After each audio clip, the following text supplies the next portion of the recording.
Injustice anywhere is a threat to justice everywhere. Martin Luther King Jr.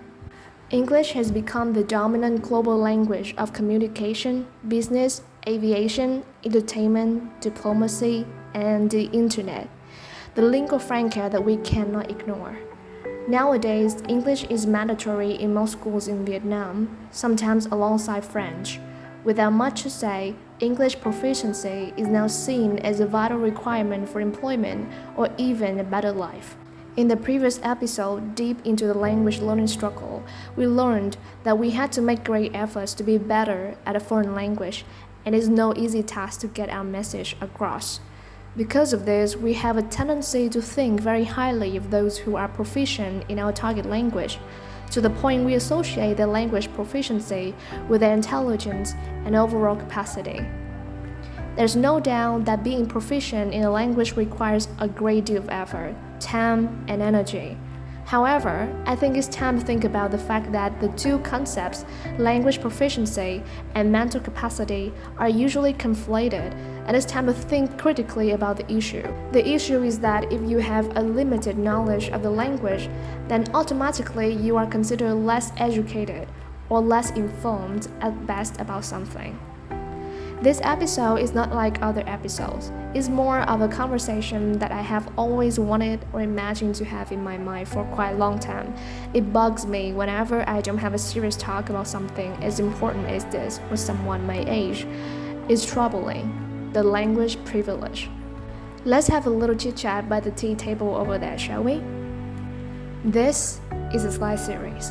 I'm Leah Normandis. Welcome to our 11th episode. It's troubling, the language privilege. A quick thank you to our podcast producers for making this series possible and your unflagging support for the slide series. If you want to continue to watch high-quality episodes like this, please do not hesitate to shower us with likes and comments and subscribe to the channels. You can now follow us on YouTube and Anchor for more interesting videos. Best regards, Leah Normandis. Our conversational expectations. Will it surprise you if I say that daily conversations are good for your mental well-being? The University of Michigan conducted a study in 2010 which concluded that spending time chatting with our colleagues and friends can improve our cognitive functions in the same way as arduous exercises do. Because of their potential positives, the requirements of good conversations are further explored by researchers around the world, and we as chatters, consciously or unconsciously, set certain expectations for what a good conversation looks like or feels like. It's up to every individual to decide over the notion of a good conversation. But in general, feel-good conversations entail one essential element: respect. Respect, according to Collins Dictionary, means consider or treat with deference or dutiful regard. Based on this definition, respect is not something associated with a person's knowledge or talent. In the real world, it should be so. When you respect someone regardless of their age, social status, or level of education, you see them as a whole, deserving to be listened to and taken seriously. But what if this feel-good feeling is out of reach to some people whose mental capacity is cast down upon just because they are not fluent in particular language?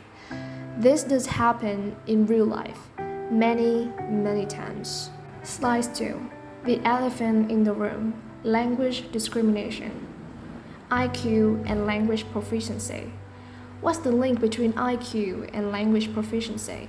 IQ, or intelligence quotient, is a measure of someone's intelligence found from special tests.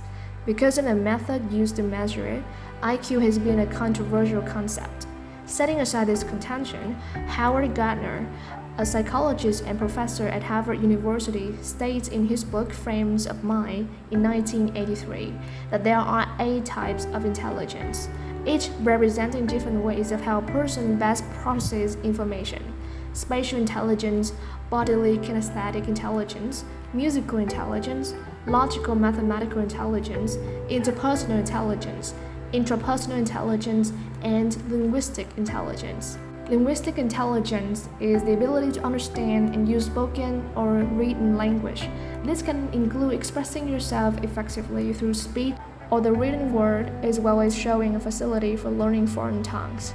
Writers, poets, lawyers, and speakers are among those that Gardner sees as having high linguistic intelligence. Now, interestingly enough, Gardner listed linguistic intelligence as the very first intelligence in his original book on the subject. But he argues that linguistic intelligence is much more than what can be measured on a test. Other findings show different approaches to measure individual linguistic intelligence, and without much to say, they were as incomplete as other tests to measure other types of intelligence. But unfortunately, many of us jump to fill the void, associating one's ability in a foreign language to their intelligence, oblivious to potential harm done to them. What's the difference in the brain between monolinguals and bilinguals or multilinguals? Now we're moving into the domain of the most mysterious organ of the human body, the brain. In fact, according to what the writer Catherine Zuckerman published on the National Geographic, the human brain is more complex than any other known structure in the universe. Fascinating, isn't it? So, being unable to fully grasp the significance of the distinction between the brain of a monolingual and that of a bilingual is no easy task.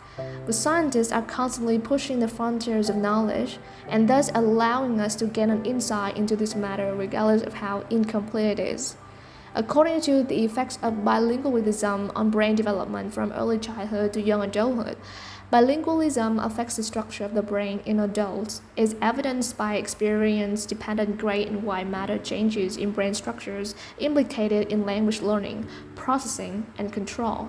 However, limited evidence exists on how bilingualism may influence brain development, so this leaves one question left. Is there any difference in the intellectual capacity between a monolingual and a bilingual? In 2011, a group of researchers presented their newest studies at a meeting of the American Association for the Advancement of Science. The latest evidence shows that being bilingual does not necessarily make people smarter. But researcher Alan Yaristok says it probably does make you better at certain skills, such as better attention and task-switching capacities. Now, although scientists are constantly pushing the frontiers of knowledge, trying to solve as many puzzles in life as possible, there are still limitations. But in daily life, we jump to conclusions and dismiss someone as brown and no brain just because they are not fluent in a foreign language.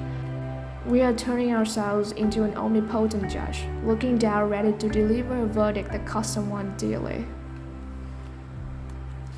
The uncomfortable conversation. We move from daily informal conversations to a more professional domain of life, where language discrimination is conspicuous: the workplace. According to Legal Aid at Work, language discrimination occurs when a person is treated differently because of her native language or other characteristics of her language skills. For example, an employee may be experiencing language discrimination if the workplace has a speak English only policy, but her primary language is one other than English. She may also be the victim of language discrimination if she is treated worse than other employees because she speaks English with an accent, or if she is told that she does not qualify for a position because her English is not good enough. Now, language discrimination may also occur if a person is denied access to businesses or government services because he or she does not speak, understand, read, or write English well. Imagine it like this. You are having a conversation with your team in which some people who come from different cultural backgrounds were more fluent in English than the others. One of your company policies was that employees were required to exchange ideas in English on Friday. You were enthusiastic about this at first because you thought it would be a good idea to practice your English, although your English was not really up to par. At some point in the conversation, you realized you were not articulate and stumbled upon words, and you were dismissed lightly and interrupted by your colleagues. Given its impacts on your self-esteem, you decided to avoid going to work on Friday, but the experience still took a toll on your mood, or worse, on your self-value. Now, while there is no law that specifically prohibits language discrimination, It is considered an aspect of discrimination based on national origin, the country that the person or his ancestors came from. Sometimes we unconsciously break them and provide excuses for our wrongdoings. The language intelligence ladder, as we call it, is more about determining someone's intelligence based on their proficiency level of a certain language that is not their mother tongue. It can be among those who come from the same country. Slide 3. How to balance the scale. Embrace, but not overpraise. The language ladder, where a fluent speaker is on the upper rung, while a struggling one remains on the bottom rung, is present in many aspects of our life, and its impacts can be varied from one person to another. But it's time to look closely at our prejudices and start speaking in defense of their irrationality. I personally believe in the power of change and the therapeutic effects of daily conversations. Thus, if we start with little small talk in the right way, things will eventually pick up. In the very first episode, our team made a video about vocabulary and conversations, identifying what a good conversation looks like. And if you notice, all the principles lie on the foundation of respect. It's where active listening, sympathy, and compatibility come from. Fluency in a second language is great because it means you are able to be another version of self that reflects who you are to the world. Besides, it means that you put a lot of effort into it. But it shouldn't come at the expense of other people's self-confidence. They shouldn't be cast in a negative light just because they are more fluent in their mother tongue than in their target language.